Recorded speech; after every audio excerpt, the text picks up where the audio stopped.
En nombre de la Asamblea Nacional Constituyente, los presidentes, en representación del pueblo, proclamamos la nueva Constitución de Colombia.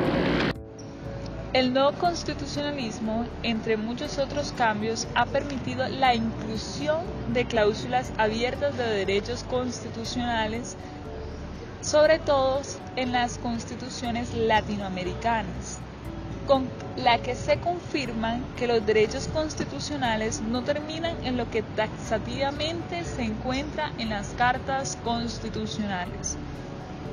Con este concepto se ponen en tela de juicio las creencias de una sociedad que se aferra al derecho escrito y que se satisface cuando los textos constitucionales contienen un amplio listado de derechos y se abre paso a una nueva tendencia que están siguiendo los altos tribunales en todo el continente: reconocer los derechos que son inherentes en la persona humana. La expedición de la Constitución Política de 1991, en la cual se introdujeron múltiples cambios en relación con las cartas anteriores, uno de los más sobresalientes fue que la nueva Constitución amplió el catálogo de los derechos, por la que se califica de garantista. En el título segundo, específicamente en el artículo 94 de nuestra Constitución Política, resta lo siguiente: la enunciación de los derechos y garantías contenidos en la Constitución y en los convenios internacionales vigentes no debe entenderse como negación de otros que, siendo inherentes a la persona humana, no figuren expresamente en ellos. Y también en virtud del cual tenemos el decreto 2594, que reza sobre la acción de tutela como mecanismo de protección de los derechos fundamentales.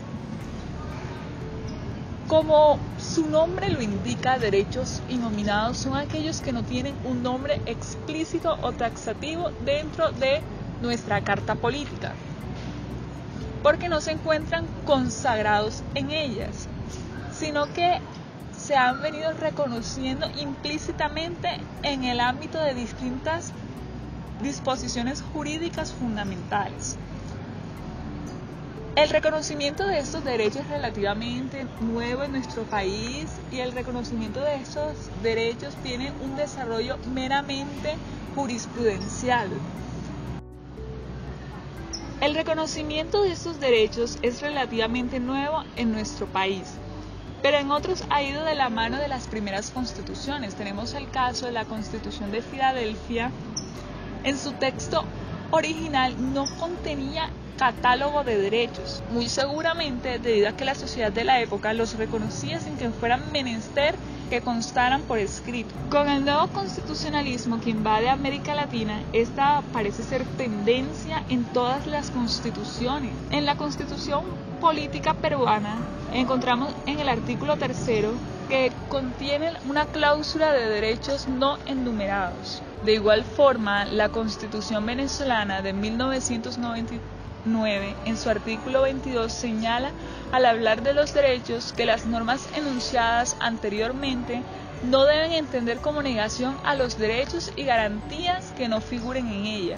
Algo similar se lee en la Constitución ecuatoriana del 2008. En el caso colombiano, ha sido tarea de la Corte Constitucional desarrollar en el artículo 94, del cual surgió el concepto de derechos innominados. La Universidad de los Andes realizó un estudio donde reconoció estos derechos innominados partiendo desde una concepción holística de la Constitución, tomando ideas de los autores Ronald Dworkin y Richard Posner.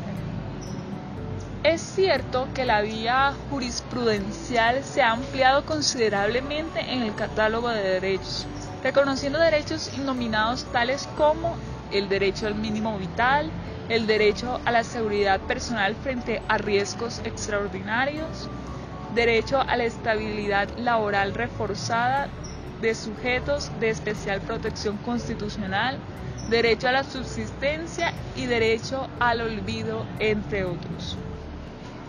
Con este amplio tema de estudio que son los derechos innominados, vale la pena resaltar el contexto histórico de los derechos innominados en América. El nacimiento del concepto de Estado, que es una de las principales preocupaciones de los gobiernos nacientes, fue el procurar a los ciudadanos sus derechos.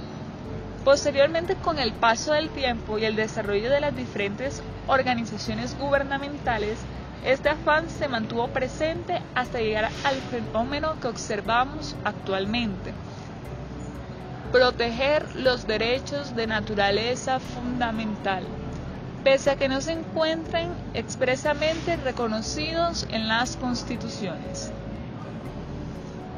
En este afán nace la teoría de los derechos innominados.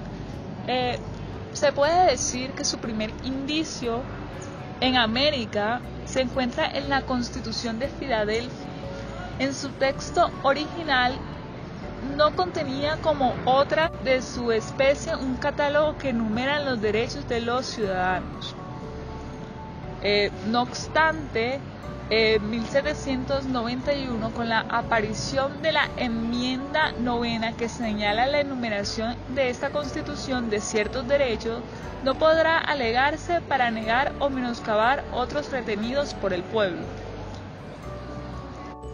También podríamos decir de que la teoría de los derechos humanos tiene dos orígenes: la Declaración de los Derechos del Hombre y del Ciudadano de 1789 en el marco de la Revolución Francesa y la Constitución Francesa de 1791 y la Constitución estadounidense de 1787 en el marco de la independencia.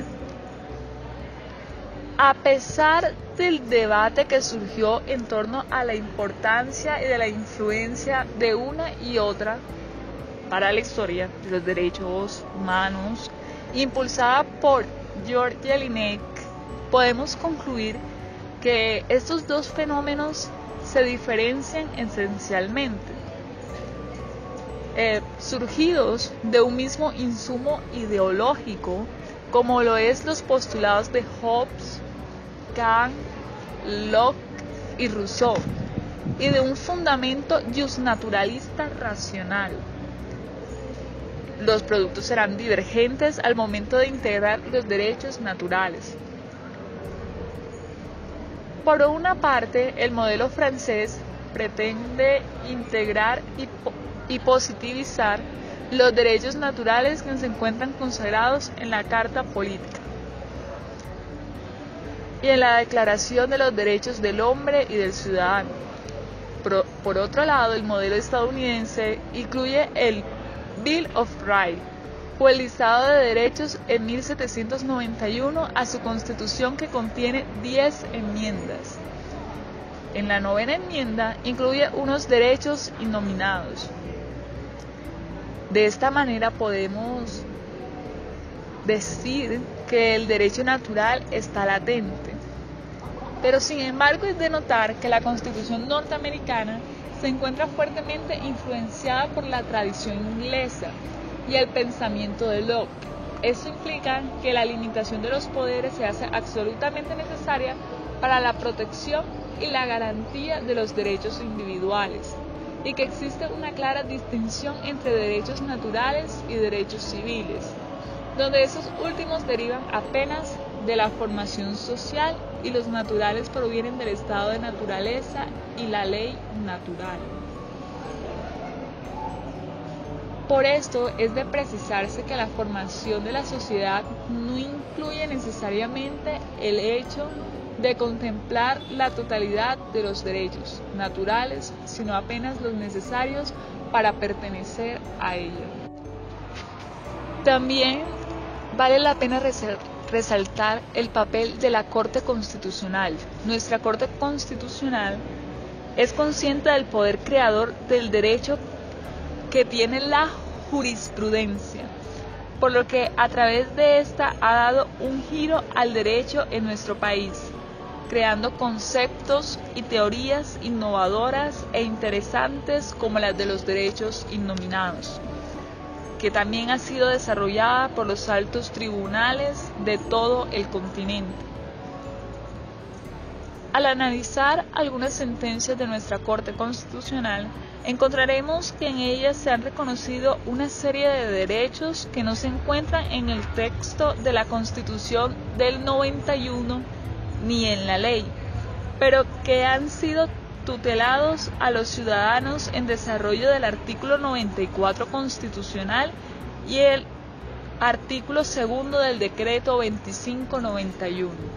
No podemos olvidar que el bloque de constitucionalidad es entonces un intento por sistematizar jurídicamente el fenómeno de la existencia de las normas constitucionales que no aparecen directamente en el texto constitucional.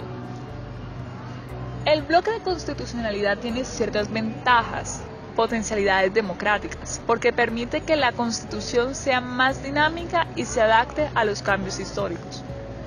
Sin embargo, implica también ciertos riesgos como la arbitrariedad judicial que pueden afrontar directamente la democracia.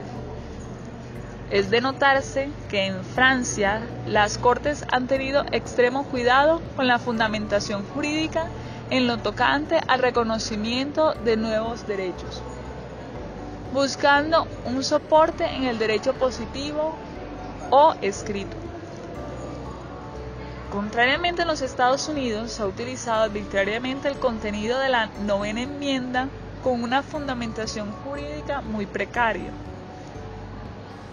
En Colombia, el bloque de constitucionalidad lo integran varios artículos de la Constitución.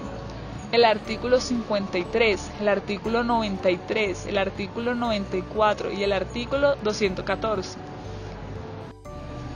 Para finalizar este video, cabe la pena resaltar que el actual artículo 94 de nuestra Constitución fue redactado por los constituyentes Jaime Arias López y Juan C. Esguerra Portocarrero, integrantes de la Comisión Primera, quienes provisionalmente lo llamaron carácter no taxativo de la enunciación de derechos. Como segundo lugar, encontramos que el texto que se lee hoy en día en el artículo 94 es exactamente el mismo que propusieron sus redactores. Este artículo no sufrió ningún tipo de modificación a lo largo de la Asamblea Nacional Constituyente. Como tercera medida, encontramos que la idea de incluir una cláusula abierta de derechos en la Constitución de 1991 es original del constituyente de esa época, pues no se hallaron artículos de similar redacción en las cartas anteriores. En cuarto lugar, encontramos que en cuanto a derechos, la Constitución de 1991 es generosa. Son 72 artículos que consagran derechos de todo tipo, fundamentales, económicos, sociales y culturales, derechos colectivos y del ambiente. Como quinta medida, encontramos que el listado de derechos que el constituyente estableció no es taxativo, ya que se han reconocido otros derechos que no están incluidos en este. Como sexto lugar, encontramos que la Constitución Política de 1991 impulsó decisivamente la protección judicial de los derechos humanos, porque es mucho más generosa en cuanto al reconocimiento de derechos que en la Constitución de 1886. Y como última instancia, encontramos que la nueva Carta de 1991 nos permitió estar en sintonía con la nueva época que exige el reconocimiento de